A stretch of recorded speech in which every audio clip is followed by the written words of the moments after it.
We are back. Welcome to the Leadership Launchpad Project. I'm Rob Kalwarowsky. And as always, the yang to my yin, Susan Hobson's here. Susan, how are you?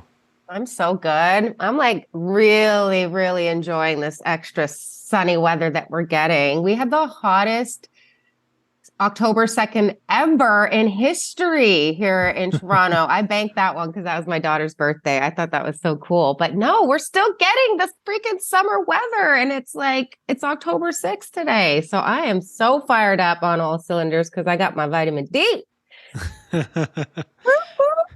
Me too. I went for a run this morning, obviously out in Costa Rica, and just the sun's shining. It's beautiful. Although it will rain in the afternoon, but right now it's perfect. So, Yeah.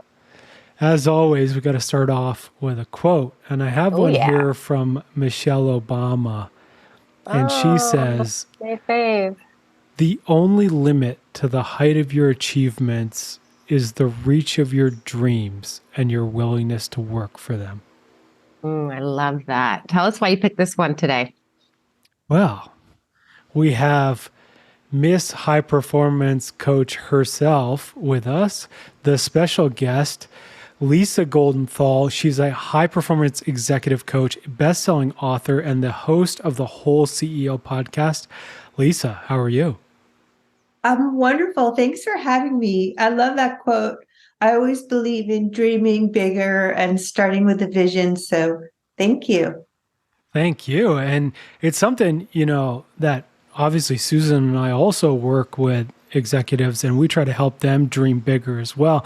Like, how is dreaming bigger part of your process?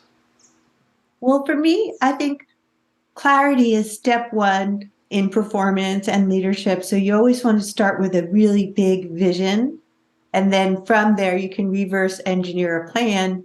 But it all starts with clarity. It all starts with dreaming big and not limiting yourself in your vision. You want to choose goals that are bigger than you ever imagined and just achieve them by reverse engineering. Okay, now that I know my dream big vision, never give up, just keep going no matter what and failing forward as I have. So I think it all starts with vision. Love it. And what was this big dream or vision that you had that put you on this path to becoming a high performance executive coach? Was this always the plan or the dream? No, thank you for that question, Susan. I think the last 3 years have been the most growthful years, if that's even a word. I'd say years of growth. Let's make it a word. Okay. Yeah. I like that word. New word. I think I launched my podcast in 2020 to help people become unstoppable. And it was a pandemic pivot for me. Formerly, I would get to see people in person. And then when everything changes, I had to change. And although I have a huge experience in health and fitness and wellness, I pivoted to performance being about so much more than that, just based on all the struggles that I've had to go through and the emotional intelligence I've had to develop over the years. And I noticed, like, when I used to help people with health and fitness alone, it wasn't enough. You have to dig deeper into what got you there in the first place. What are your goals? What are your limiting beliefs? And getting your dream big vision to be about performance, doing your best in all areas of life, not just one. It's funny. We have a similar story, at least when we launched our show about 3 years ago. Like now we're about hitting 150 episodes. And obviously Susan was from the high performance background, but we launched it about leadership as our way of really helping leaders through this hard time, but also to bringing all the toxic leadership that I experienced in my career into the light. And yeah, it's been an amazing time. We met incredible folks along the way, including Lisa, and yeah, it's been a fun journey. Well, yeah. My superpower is helping executives to shift from reactive to purposeful. So I'm on the same journey as you are as far as having experience. I love your topic of horrible bosses you recently talked about. It goes so much further when you have like horrible bosses or horrible husbands or horrible parents. It's like the way I learn and grow is through those experiences that I can help other people join me on this journey to being less reactive and more purposeful and responsible. I So love it. Yeah. let's peel back and let's get high level on this, because I feel like you're a high performance leadership coach. That's exactly what we do. But I want to hear from you what your take on high performance is. Oh, thank you for that question. I love the question because high performance to me means consistently operating at your peak emotionally, physically, mentally to reach your true potential. And that involves leading with EQ. I love this. So, I mean, we got to ask, right? And Susan knows this because when I walked into her door, I was not emotionally intelligent. Actually, I was dissociated, but that's a whole other story. But how do you, and like, obviously I had resistance to this idea of emotions. I was just like, I don't care. I just want to like make more money and just be better, right? I want to achieve. How do you get through that barrier with folks that are not sold on the emotion part yet? Well, I love that question. Thanks for sharing a little bit of your journey too. I love this conversation in general because once you have been there yourself, I mean, and for me, it was hitting rock bottom in relationships and business multiple times. And then you finally wake up and you're like, wait a minute, what is the common denominator here? And that was me. So once I realized that my happiness and my performance was about being able to be less reactive and more responsible, I wanted to help others do the same so they can maximize through self-awareness, continuous growth, and empowering others. And then how about leadership? Like, how does this then start to fit into leadership? Because we're talking about high performance, and actually your definition is quite similar to ours. We talk about playing your biggest impact game sustainably till the rocking chair, right? But in the context of leadership, what does high performance leadership mean to you? Well, I think we've all experienced those kind of horrible bosses before. And my mission is to turn the thermometer-like leaders into empowered thermostats who can transform their companies. So I put executives with the skills to thrive amidst uncertainty and disruption, because who knew 3 years ago when we started our podcast to help others become unstoppable, that we would still be here 3.5 years later.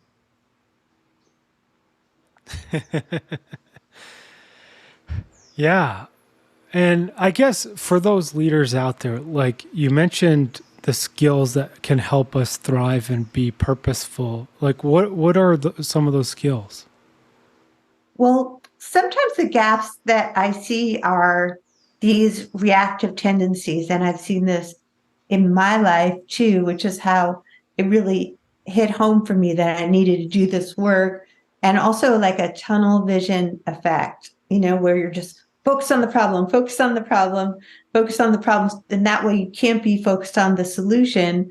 So some of the common communication skills that I see are poor. And then because of that, then you have a lack of strategic thinking. And if you're not investing in your relationships and your people, this holds leaders back from like a breakthrough performance, which is required. The standards have been raised.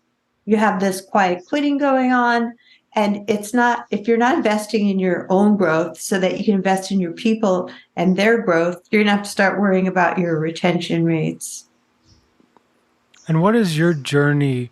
So like you mentioned, you went on your journey and the last 3 years, we made up the nice word of growthful. Now, like what has your growth journey look like? Well, let's just talk about 2023, for example. This year, I moved from Los Angeles, where I've lived for 25 years. Before that, I was from New York, to the middle of nowhere I'd say Tri-Cities, Washington is very remote compared to LA, New York. And lived with my husband for the first time. He took a new job. The economy wasn't helping that new company that we came here to transform. So basically, we bought a new house. He started a new job, which became, instead of taking it public, it became something where it was a turnaround and ultimately a disaster. So here we are. And then we planned a wedding 3,000 miles apart. And a lot of things triggered me. So that really brought me back to over 10 years ago when I started self-mastery and realizing that the common denominator was me. This made me even more determined to do more work on EQ so that I don't take the triggers and that I focus on the good. I'm grateful for everything I do have. And that particular journey, which is sort of, there's been a lot of trauma in the last 3 years and a half at this point, where it's piled on top of, like, okay, we're in a pandemic and then we're in a riot. And remember in LA when Kobe died, that was horrible. So it's just been a long journey. And that's why I'm so passionate about this topic of turning people from a thermometer to a thermostat, because I had to become that leader in my own journey lately. And because of that, I've been able to walk through all these changes and challenges and just be grateful that I have all this new things in my life. And it just made me more grateful for my clients, my friends, my family, and my husband, and just the grit and resilience I've had to exhibit. I love that. I feel like you mentioned trauma, right? And this is one of the things that we see holds a lot of the leaders we work with back, because we work with the high achievers, and the high achievers, even though they don't know it, because they call it motivation, right? When they're going pedal to the metal and the all or nothing kind of style of existence. But obviously is just surviving, right? Because that's actually anxiety that comes from their unreconciled trauma. And we find that this oftentimes is the biggest roadblock in and of itself, because it prevents our leaders from even being able to connect with the dream or the possibility thinking, right? Right. So what are some tips that you have in terms of how you help leaders to connect with those dreams, those visions, those big picture goals when they're coming to you in a state of unresourcefulness?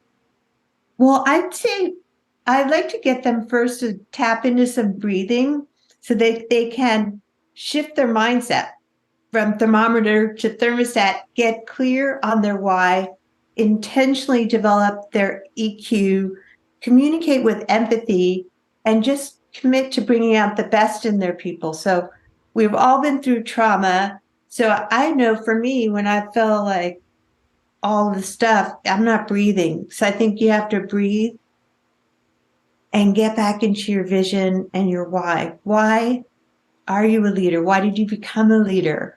What is your legacy? What is the impact you want to lead with? And how can you get there?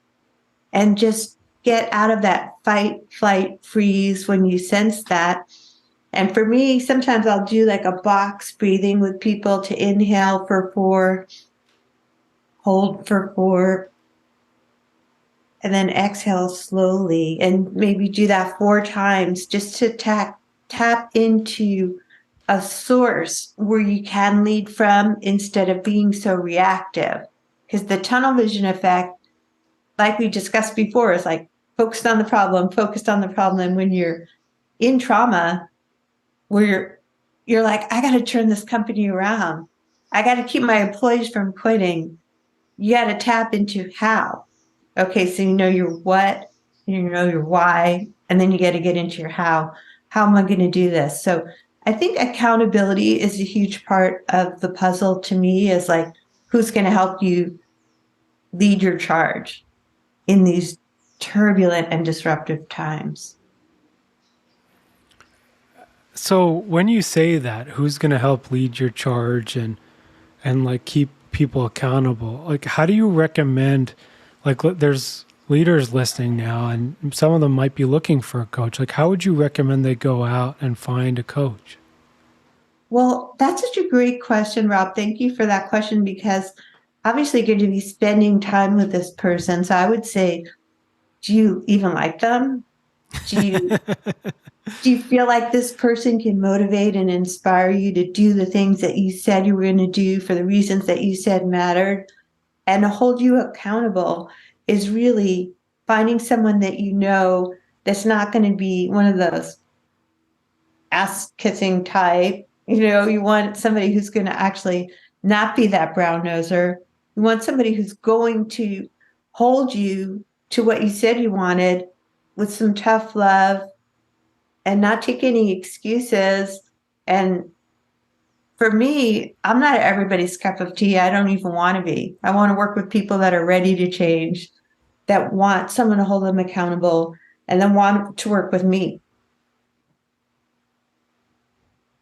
Check that and validate that they actually can challenge you. I feel like that's what makes it a high performance experience, right? Yeah. What's your advice in terms of like the executives that are listening? Like, when should that journey of development begin, in your humble opinion? Well, I know that we're all coaches, so we all believe that investing in yourself is the most important investment that you can make. And if you're going through troubled times like we all are globally right now, it's just to realize that you can't do it all by yourself. You have to have a team, you have to delegate, you have to have people that can support you and lift you up so that you can achieve your legacy and your goals, rather than thinking, I'm going to just have tunnel vision effect and just do it all myself. It's okay to have support. Everybody, all the top athletes, all the top leaders, everybody in the country that is doing a great job has a coach. Wouldn't you agree? Absolutely. Yeah, in any context of high performance, you've always got somebody outside of yourself, right? That's able to challenge your assumptions or your blind spots or your edges, right? In terms of just helping to reflect, as a mirror should, right? Where it is that the greatest opportunities for growth live, that might be outside your comfort zone, right? Which is where the challenge comes in. And then also just like the accountability systems are the hottest thing in neuroscience. And we know we're going to be held accountable by a coach, then it kind of subconsciously makes us execute at a higher degree. That's what the science proves, right? Oh, absolutely. I love that you bring it to the science-backed proof that accountability gets you results. If you have a goal, and you get caught up, like stuff is happening, you're getting emails, you're getting texts, you get taken off guard from making the main thing. So often having a coach that's outside of your company that you really trust, that can hold your feet to the fire, is the answer. Then you can let your guard down. And everything good happens outside of your comfort zone. That's absolutely true.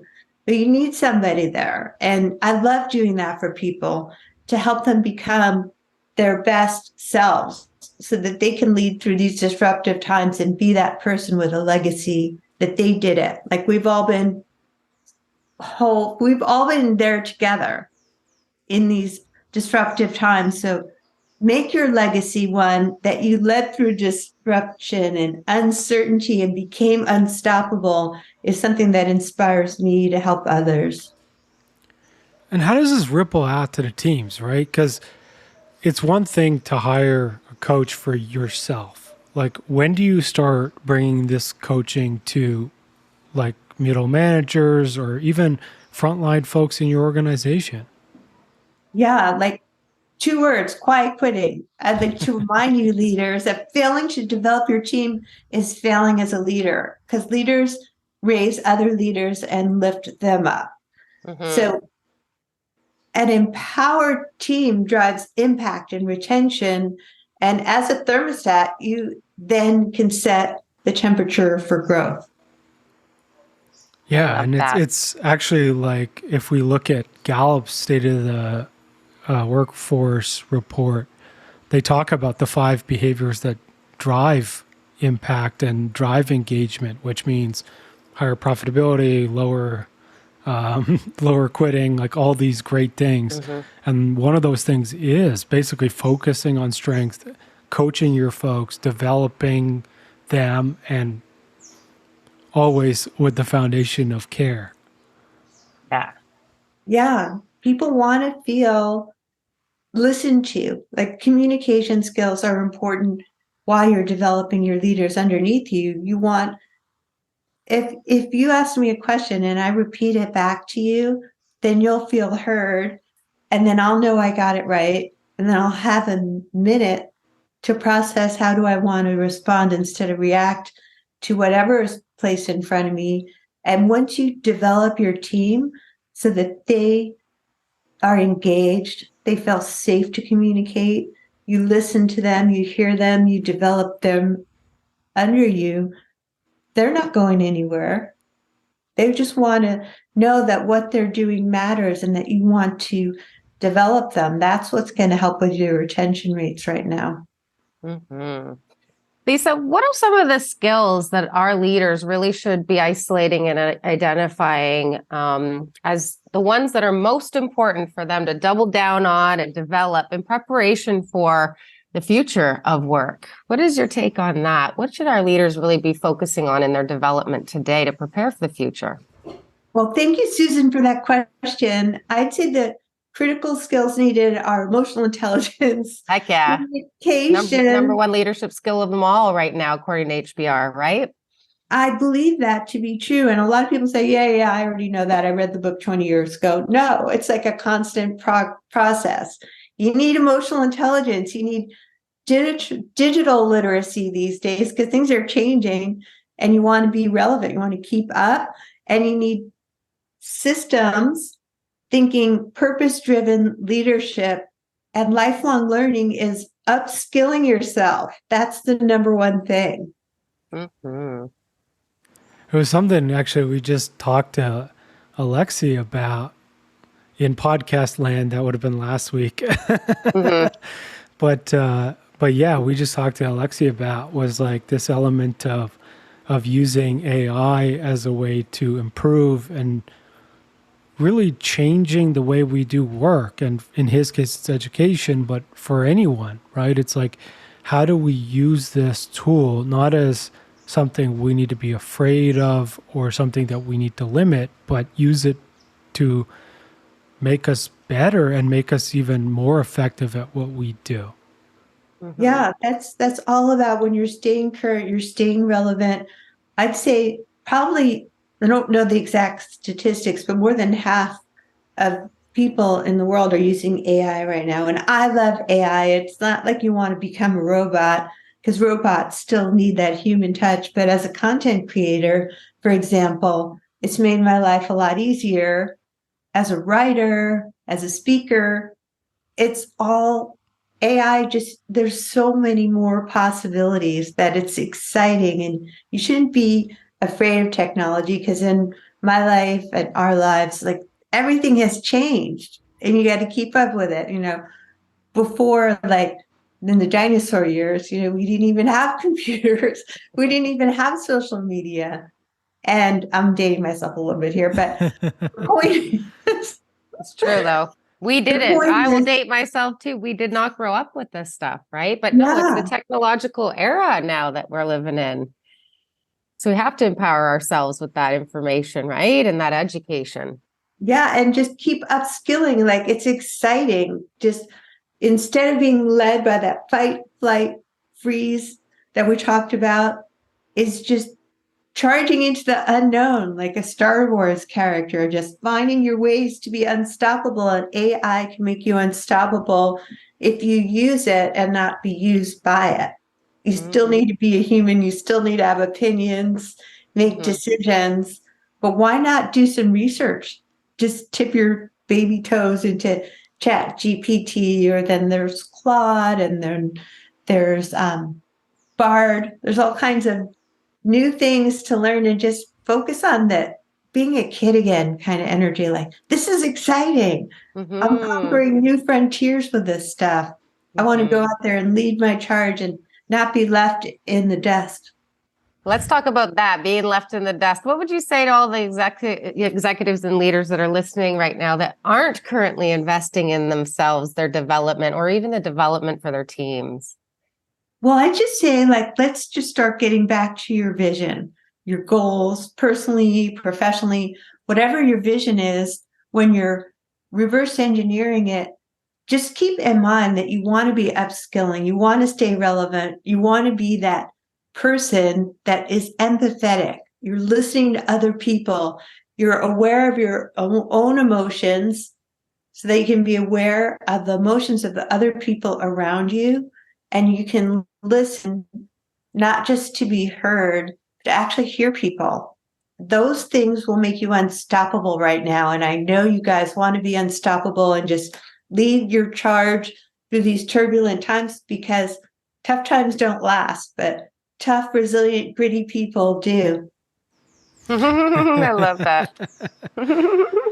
Lisa, I love this term of unstoppable, and I'd love you to just give us, like, what does unstoppable mean, and how do folks start to transition from, maybe getting stuck sometimes, or maybe even hitting roadblocks, to becoming unstoppable?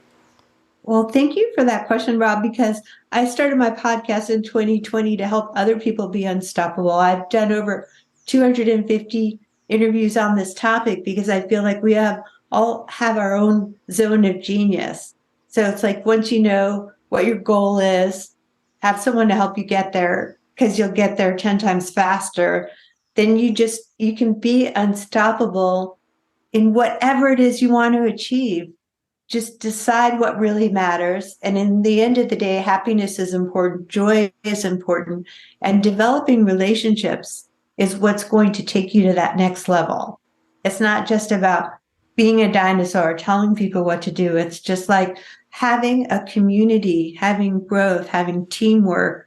And we can all be unstoppable right now. And I'm passionate about helping other people find that zone of genius where they're not going to just be like, tunnel vision, problem, but more like, okay, let's do this together, team. How can we do what we thought we would never have to do to get where we never thought we'd ever get to? And that is teamwork. It's not being a dinosaur. It's not trying to do it all yourself. It's not trying to dictate to others what they should do. Listen to people, communicate with people, build those relationships so that they're bulletproof. Ooh, how do we do that? How do we build a relationship as a leader that's bulletproof? Well, I think that's the part in the end of the day that everything in business is about relationships. Everything in life is about relationships. In the end of the day, people are going to wish they didn't develop their network and their relationships, because your network is your net worth. So it's about, even if you have to put it in your calendar, remember, reach out to this person once a day, reach out to that person once a week, make it important, make them feel loved. If you want to go out in the world and make other people feel loved, wouldn't that be a great legacy to leave, instead of like always focus on your goals and not really stepping back and enjoying the journey? And the journey to me are the growth mindset people that I want to surround myself with, the people that can elevate others and they can elevate me. So the top 5 people you surround yourself with matter. And just get back to focusing on your why. Why are you here? And then what do you want to accomplish? And then how are you going to get there? So what, why, and how. And personal relationships and business relationships are things you have to invest in as much as investing in yourself for growth, legacy, and impact. I love it. Mm-hmm. And we gotta ask you. Yeah. You keep talking about legacy, and that's actually our favorite question to ask folks on the show. Mm-hmm. Lisa, Wow.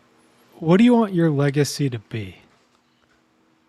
Well, to me, I want leaders to focus on building thriving cultures. So my legacy is, I want to leave people better than I found them. I want to be that person who walks in the room and they're like, she's here. She's going to make me happier. She's going to leave an impact. I want to be that crazy, fun person that was memorable, that made you want to do your best, made you want to live your best life. And to me, that's real leadership, is impact and influence. Amazing. And so for folks out there, I've dropped Lisa's LinkedIn, Facebook, Instagram in the podcast notes. You can find her, Lisa G Fit, on both of those. On LinkedIn, it's Miss High Performance. You can check out her website, highperformanceexecutivecoaching.com. Is there anywhere else you want folks to find you, Lisa? I just say connect with me on LinkedIn, Lisa Goldenthal. That's the easiest way to find me. And all of us are passionate about LinkedIn that are into leadership right now. Absolutely. And obviously, wherever you're listening to this, just search for WholeCEO. That's one word together.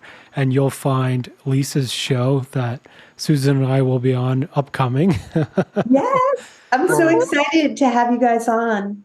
It's going to be amazing. And We're excited too. So check that one out as well. Obviously, the way I actually found Lisa was she had our friend Matt Zeman on her show.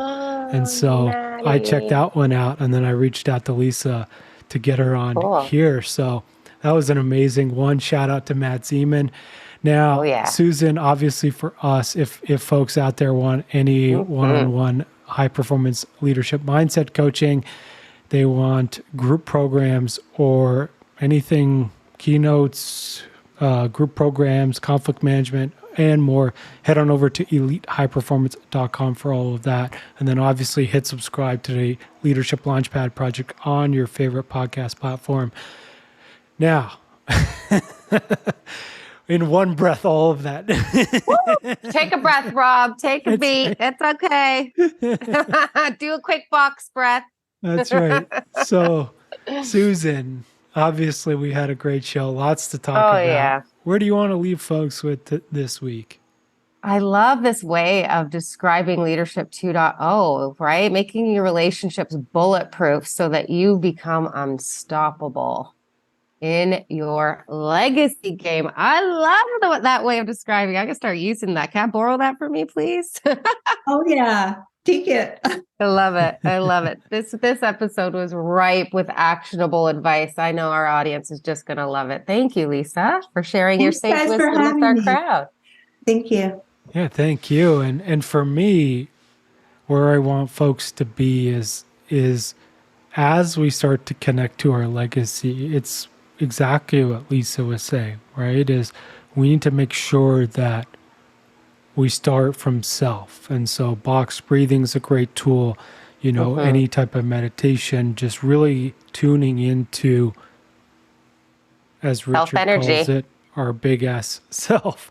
And so that's really going to be the way that you can connect to the big dreams that you have, the legacy you want to leave. Otherwise, you're going to be in this element that you're controlled by fear, or there's judgment around it. Well, can you actually do that? Or all those voices that many of us hear constantly.